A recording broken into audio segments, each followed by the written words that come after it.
आज का प्रश्न नागपुर से किसी माधुरी जी ने किया है। गुरुजी, हमारे देश में जितनी भी वृद्ध माताएं वृद्धाश्रम में रहती है, उन सबके बेटे ज्यादातर या तो पढ़े लिखे डॉक्टर, इंजीनियर या फिर बिजनेसमैन होते हैं। तो फिर यह लोग वृद्धाश्रम में अपने माता पिता को क्यों छोड़ देते हैं? क्या आज हम अपने बच्चे को डॉक्टर, इंजीनियर बनाना चाहते हैं तो हमें भी इस विचार को बदल देना चाहिए, या फिर हमें भी वृद्धाश्रम जाने की तैयारी करना चाहिए? हमें अब अपने बच्चों को पढ़ाने में डर लगता है कि कहीं वह भी इंजीनियर, डॉक्टर या बड़ा होकर पढ़कर हमें वृद्धाश्रम में ना छोड़ दे। मैया, आपने ये सवाल किया। देखिए मैया, आपका सवाल बड़ा उत्तम है और बड़ा भावुक करने वाला है, परंतु सत्य है। हमारे देश में जितनी भी वृद्धाश्रम हैं, उन तमाम वृद्धाश्रम में ज्यादातर वृद्ध माताएं ही रहती है। ऐसी वृद्ध माताएं रहती हैं जो दुखियारी तो होती है, परंतु अच्छे परिवार से होती है, कभी दुख ना झेलने वाली होती है। डॉक्टर, इंजीनियर और पढ़े लिखे के ही बेटा होते, यह भी सत्य है कि उनके बेटे पढ़े लिखे होते हैं। यह भी सत्य है कि भारत के वृद्धाश्रम में आपको किसी किसान का बेटा नहीं मिलेगा मैया, किसी सेना वाले का बेटा नहीं मिलेगा, मां नहीं मिलेगी किसी सेना अफसर का, किसी कथावाचक या पंडित गिरी करने वाले के भी मां आपको नहीं मिलेगी, पढ़े लिखे लोगों की ही मां मिलेगी मैया। और यही दुख है कि लोग इससे डरते हैं। यह डरने की नहीं, यह सोचने की चिंता है कि जब हम अपने बच्चे को पढ़ाने लगते हैं तो बचपन से हम क्या सिखाते हैं?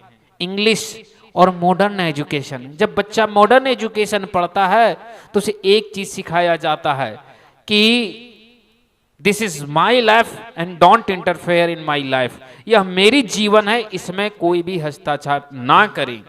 अब सोचिए मैया, जब आज का जनरेशन, आधुनिक संविधानिक जनरेशन का पढ़ाई पढ़ेगा कि 18 साल के बाद आप अपने जीवन का निर्णय के लिए स्वतंत्र हैं, माता पिता बाध्य नहीं कर सकता। अगर माता पिता बाध्य करता है तो आपकी स्वतंत्रता चली जाती है। जब ऐसी ऐसी बातें आपके बच्चों के मस्तिष्क में डाला जाएगा तो आपको क्यों रखेगा?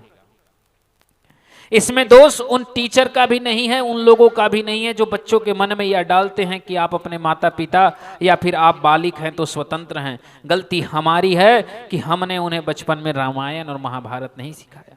अगर बच्चे को हम बचपन में रामायण की पाठ पढ़ाते और ये सिखाते कि बेटा राम जी स्वतंत्र थे राजा दशरथ के वचन को तोड़ने के लिए, लेकिन पुत्र धर्म के कारण नहीं तोड़े, तो बेटा कभी भी आपको वृद्धाश्रम में ना छोड़ता।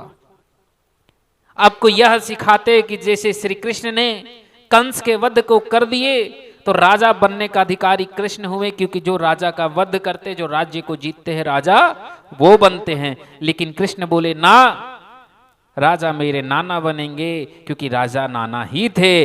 नाना जब राजा थे तो नाती गद्दी पर नहीं बैठ सकते। ऐसा धर्म आप पढ़ाते तो जीवन में आपका बेटा ऐसा ना होता। भैया, बच्चे को डॉक्टर, इंजीनियर बनाना बुरी बात नहीं है। बुरी बात है कि हम डॉक्टर, इंजीनियर बनाते बनाते अपनी संस्कृति को छोड़ देते हैं। हम बेटे को एडवोकेट तो बनाना चाहते हैं, लेकिन राम जैसा चरित्र नहीं बताना चाहते हैं। तभी तो सारे झोल मेल होता है मैया। यहां दुख इस बात का नहीं मैया कि आपका बेटा गलत निकल जाता है, दुख इस बात का है कि आप उसे कभी सही चीज नहीं सिखाते हैं। अंग्रेजी जब पढ़ाई होती है, जब न्यू जनरेशन की पढ़ाई होती है, तो अमेरिका, यूरोप और ब्रिटेन की शिक्षा दी जाती है। आज हमारे देश में भारतीय संस्कृति के बजाय जब बेटा अच्छी पढ़ाई करता है, आपको लगता है मेरा बेटा ब्रिटेन वालों के जैसा इंग्लिश बोलता है, तो सोचिए मैया, फिर बेटा आपको क्यों रखे? ब्रिटेन और अमेरिका का तो नियम है कि जब माँ बाप से 18 साल में बच्चा अलग माँ बाप को छोड़ करके हो जाता है, वो बच्चा आपको क्यों रखे मैया? हमको ये जवाब दीजिए मैया। बड़ा सुंदर एक उत्तर मैं देता हूं। बच्चे बुरे नहीं होते हैं, बुरे होते हैं वो माँ बाप जो बच्चे को सही संस्कार नहीं दे पाते। चाणक्य कहते हैं, माता शत्रु पिता वैरी एन बालो ना पाठिता। अरे माता शत्रु होती है और पिता वैरी होता है जो बालक को पढ़ाती लिखाती नहीं है, जो संस्कार नहीं देती हैं। इसीलिए मैं कहता हूं कि माँ बाप दोषी है। आज के माँ बाप अगर बच्चे को बचपन में कथाओं में लिटिल बॉय या ट्विंकल ट्विंकल लिटिल स्टार के बजाय जय हनुमान ज्ञान गुण सागर या राम जी का चित्र बनाने लगते हैं ना, कि मंगल भवन या मंगलहारी द्रवहु सुदशरथ, तो शायद आपका बच्चा आपको वृद्धाश्रम में ना छोड़ता। डॉक्टर बनाइए, इंजीनियर बनाइए, अधिकारी बनाइए, जो बनाना है बनाइए, पर साथ में उसे अपना पुत्र भी बनाए रखिए। हम अपनी संस्कृति को खो रहे मैया। बेटा माँ बाप को वृद्धाश्रम में छोड़ रहा है, बेटा बिल्कुल सही है। क्यों सही है? क्योंकि बेटे ने अपनी ज्ञान को प्रमाणित किया। अगर बेटा सरकारी इंग्लिश मीडियम में पढ़ रहा, अच्छा स्कूल में पढ़ रहा, और उसे सिखाया गया कि आप बालिक हैं, आपके माता पिता आपको हस्तक्षेप नहीं कर सकते, तो वह बच्चा जब अपने माता पिता का हस्तक्षेप देखता है पति पत्नी के जीवन में, तो उठा के वृद्धाश्रम में छोड़ देता है। सोचिए बेटा कितना अच्छा है कि जो पढ़ा उसका पालन किया। अब आपने खराब पढ़ाया तो उसमें बच्चे की क्या गलती है? आज हिंदुस्तान में रहने वाली 99% माताओं स्वयं के लिए दोषी है, बच्चे किसी के दोषी नहीं होते। याद रखिएगा मैया, जिस प्रकार से वृक्ष से उत्पन्न होने वाला फल जिम्मेवार नहीं होता कि वह फल कैसा है, जिम्मेवार वृक्ष होती है कि वृक्ष किस फल का है। अगर आपको आम खाना है तो आम का वृक्ष ही लगाना होगा। दोषी फलने के बाद वो कटहल नहीं, वो आम का पेड़ है जो कटहल दे दिया।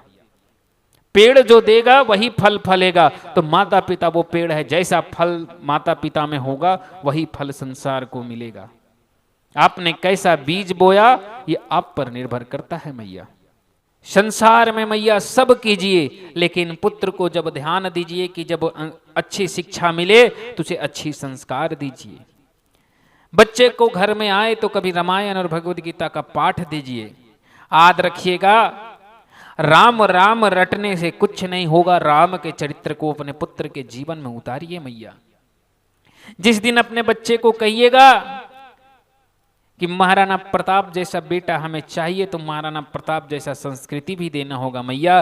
बेटा को अगर इंजीनियर डॉक्टर बनाना चाहेंगे, लेकिन राम कथा हनुमान कथा छोड़ करके, तो बेटा आपको वहीं छोड़ के आएगा जहां आप सोच रहे हैं। गलती बेटे की नहीं है। याद रखिए मैया, जापान का इतिहास पढ़ लीजिए। जापान में आज भी नियम है कि अगर माता पिता वृद्ध हो जाए तो बच्चे उसे जान से भी मार सकते हैं। ये कानूनन छूट है, आप जाकर के पढ़ लीजिए वहां के कानून। अमेरिका और यूरोप में 18 साल के बाद बच्चे माँ बाप को बोझ समझकर छोड़ देते हैं। वहां सेल्फ डिफेंस होते हैं, सब अपना जीवन स्वयं जीते। अब आप सोचिए कि जब सब जगह सेल्फ डिपेंड की पढ़ाई होती है, तो आपका बच्चा 18 साल के बाद आपको बोझ नहीं समझे तो क्यों रखे? आप बोझ हो। वे माता पिता संतान पर बोझ हैं जिन्होंने माता पिता ने संतान को संस्कृति और रामायण की पाठ नहीं पढ़ाई। अच्छी अच्छी शिक्षा तो दी, अच्छी ज्ञान तो दी, लेकिन अच्छे संस्कार नहीं दिए। वे माता पिता पुत्र के लिए बोझ हैं, और ऐसे माता पिता को वृद्धाश्रम में छोड़ना कोई दोष नहीं है। क्योंकि बेटे ने साफ जब इंग्लिश स्कूल में पढ़ा है कि आपका जीवन में कोई हस्तक्षेप नहीं कर सकता, आप स्वतंत्र हैं, तो फिर माँ बाप को वृद्धाश्रम में छोड़ के क्या गलत किया? गलती आपने की कि आपने उसे संस्कृति नहीं दी। बेटे को अगर आप इंजीनियर पढ़ाएंगे तो इंजीनियर बनेगा, डॉक्टर सोनार घर में पैदा होगा तो वो सोने की ज्ञान खुद ब खुद जानने लगेगा। लोहार के साथ रहेगा, लोहे की ज्ञान सीख जाएगा। बेटा आपके साथ रहा फिर भी आपकी संस्कृति ना सीख पाए तो धिक्कार है आप में कि आप कोई लायक नहीं है। इसलिए मैया, ज्ञान सब दीजिए पर संस्कार के बिना कुछ मत दीजिए, साथ में संस्कार दीजिए। समझ में आया? बच्चे को डॉक्टर, इंजीनियर, एडवोकेट, वकील, जज, मजिस्ट्रेट, कलेक्टर जो बनाना है बिंदास बनाइए, पर धर्म के साथ बनाइए, संस्कृति के साथ बनाइए कि बाद में आपको छोड़े नहीं। चलिए मैया खुश है। जय श्रीमन नारायण। राधे राधे। अगला प्रश्न।